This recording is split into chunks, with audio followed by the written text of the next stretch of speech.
Welcome to the Money GPS. You came here for the truth, so let me unveil that for you. We've got food riots, we've got inflation, we've got prices of everything going up, and this needs to be understood at a deeper level. What could happen to you and your surroundings? The first thing I want to look at, of course, is the food prices themselves, what has happened here.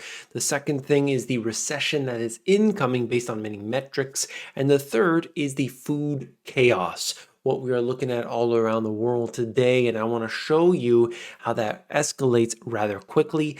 Let's get into all of that and more right here out of the AP. Food prices soar to record levels on Ukraine war disruptions. So you know very clearly that a lot of these grains are coming from Ukraine as well as Russia.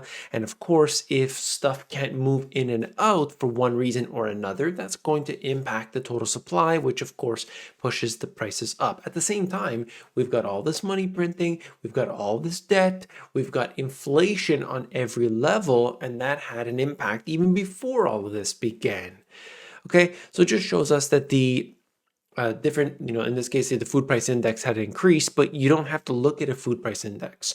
You don't have to see this in the CPI or the PCE or any other metric. You can look at this when you go to the store and you try to buy that particular product and it's 5% higher than it was last month. It was 10% higher than it was the year before. Whatever that happens to be for that particular product, you could measure that yourself. And many people have done that in the comments section, and I've seen some shocking numbers, to say the least. So I want to thank you for that, for including those numbers in there, just to hear from people all around the world. There are resources like Numbeo, but Numbeo or Numbeo, I don't know how to pronounce it, but essentially that is a resource I've shown you here on the channel before, whereby, people input the different costs of different things. So maybe that is, 12 eggs or whatever. And for that particular city, they will put that number in there, and then you get a range, kind of an idea, and you could look at this for different cities all around the world. It's an interesting resource, to say the least. You do get wide variety depending on how many people are inputting that data. The biggest price increases were for vegetable oils. That price index rose 23%. Truly extreme, to say the least. But you might say, all right, well, I just won't use vegetable oil.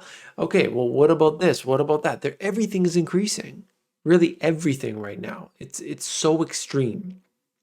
Food prices jumped the most on record as war sparks supply chaos. UN gauge the world food cost climbed to a fresh record. Higher prices are contributing to inflation and a hunger crisis. And that part is what I really need to talk about. As I've mentioned many times before, on the back of my second book, I put soon the earth will rumble under the heels of the angry mobs. This relates to what we saw with the Arab Spring. This happened in 2008. This happens many times before, and unfortunately this time around, it's affecting a much wider group of people. It's not just one country here or there. We're talking about the entire world at this point, okay? Because it's not just, one crop failed. So, the wheat crop failed this year and that's having an impact on the prices. It's basically everything across the board. Okay, Ukraine's ports are closed. Many vessels are avoiding the region, which accounts for about a quarter of all grains trade. Farmers in Ukraine, sunflower oil exporters, expected to drastically cut crop plantings, and the nation is struggling to export supplies already harvested. Elsewhere in the world, high energy and fertilizer prices are raising food production costs, feeding through bigger grocery bills or threatening output. You've seen the data before, I know that. But just to read this and start to piece this together, think about that, okay? What it's going to mean for you. The surging costs are spurring some countries to hold off on imports, seek new suppliers, or draw down local stockpiles. Though that won't be a long-term fix. Quote, it's kind of deterring demand. That can only go on for so long. Wheat is a staple food. I've seen many countries basically saying we are not going to export our product anymore. We're not going to do that because we need to protect it for ourselves. This is extreme. This is a situation which you do not see very often in history. It does happen, but seeing this going on all the time right now, like day after day, I'm noticing this type of info. That really should be a warning sign to everybody. I know that some people don't want to hear about it. Don't tell me about that. Just tell me the next hot stock tip, and I'm going to be all good. I would highly advise everybody get serious right now. One of the most important products for new parents is in short supply, and that is baby formula, which 3/4 of babies in the US receive within their first 6 months. It's increasingly out of stock at retailers across the country. When we see this happening, of course, they're telling people don't, hoard stuff. Don't do that because there's not enough supply. I want to know, just like the toilet paper fiasco from back in 2020, how is it possible that these suppliers of whatever, everything from toilet paper to baby formula, cannot meet the demand? I mean, it's just strange. It's strange. People, please let me know. Put it in the comments below. I mean, I understand. I understand, particularly right now, you're looking at Shanghai, the port is closed, the city is shut down, stuff isn't moving. It's important. I know that. It takes 3 months. I just heard this for myself. It's going to take 3 months to move product from Shanghai over to the West Coast, okay, of the US. 3 months. That is, about 30 days increase in time. And what's happening here? Shanghai's closed, so they have to go to Ningbo, and then it's not far, but Ningbo's obviously going to be, extra busy. So that adds to the time. Okay? Yeah, I get that. But we've been dealing with this thing for 2 years. You mean you can't get it right? You can't. I mean, you've had time to build additional infrastructure. Violent inflation riots begin. Okay, so I'll talk more about this later here, but look, the inflation riots have begun. Peru and Sri Lanka both are experiencing violence as inflation spirals the prices of basic necessities higher and higher. He mentions Arab Spring in here, and of course the quote, "There are only 9 meals between mankind and anarchy." Then we have this, looking at the data, just showing us the food contribution to the headline inflation, breaking this down. This is February's numbers. It is quite current. And just looking at it, and I mean, vulnerability to surge in food commodities rank top of the list, Nigeria. You just go down.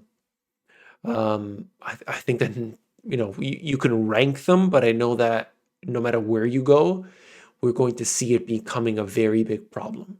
It's going to be in Canada. It's going to be in New Zealand. It's going to be in Australia. It's going to be everywhere. Interest rate surge ripples through the economy from homes to car loans. Fed's moves to chill inflation drive up bond yields and many other borrowing costs linked to them. So in here, they get into this in the Wall Street Journal article. If we have interest rates increasing, mortgage rates, car loans, all forms of debt, then it slows the economy down. They want to do that, okay? They need to do that, I should say. It slows the economy down. That's called demand destruction. And this would be actually a positive factor. Positive factor. They need this to happen. We'll see if they allow it to happen. And that would, of course, help out everything, help the supply chain, help the prices to ease, and so on. We'll see if that actually occurs. The macroeconomic picture is deteriorating fast and could put the US economy into recession as the Fed tightens its monetary policy to tame surging inflation. This is according to Bank of America, suggesting you've got a recession coming on. Quote, inflation shock worsening, rate shock just beginning, recession shock coming. That's a lot in one sentence, okay? We don't know if it will happen. We don't. Anything could happen here. But Bank of America is going in a different direction than what we see with most of these big banks, saying there's no risk. I think it was either Goldman or JP today saying there is a super low probability of recession, okay? And then they just get into how much money is moving in and out using the EPFR data. But I like to use anecdotal evidence as well. When I see this, it always tells me how big the wealth gap is. Objects of desire, they show you record-breaking auction items in 2021. They give you the Pablo Picasso in here, $100 million, and so on, okay? Um, when I look at this, I'll talk about this more. The video that we'll probably post after this one is, Masterworks is a sponsor of that one. And I highlighted different assets, gold, and of course, art as well. We're looking at two different worlds. Okay, there's people buying like fractional shares to get their 0.7 shares of Amazon. And then there's other people buying Pablo Picasso's for 100 million. And it's like this two different worlds at the same time. So when we talk about investing, we have to understand like how it all breaks down. And I think it's important to realize the different structure of that. Today, the people at the very top, the 0.001%, they're doing something completely different. They're not affected by food inflation. They are benefiting from all of this. Tuesday in Lima, Peru, people were protesting fuel and fertilizer price hikes in San Martin Square. Take a look. If you want to check that out for yourself, you could see, it's just crazy. Unfortunate, to say the least. Wheat imports dependency ratio by Russia and Ukraine breaks it all the way down the list, showing both Russia and Ukraine. Russia is the blue line, orange for Ukraine. And, I'll zoom in if you can read those. I would highly recommend this from the FAO website. But if you can see that there, I don't know how to pronounce this African country, Benin, right at the top of the list. Russia, 100%. Qatar, okay, all the way up there. They're just super reliant on these two countries. Tanzania, Somalia, Georgia, and so on. So, of course, these are the countries that are probably first dominoes to fall. Or they may deal with the problem regardless. So watch those very closely. This is just showing us the chart.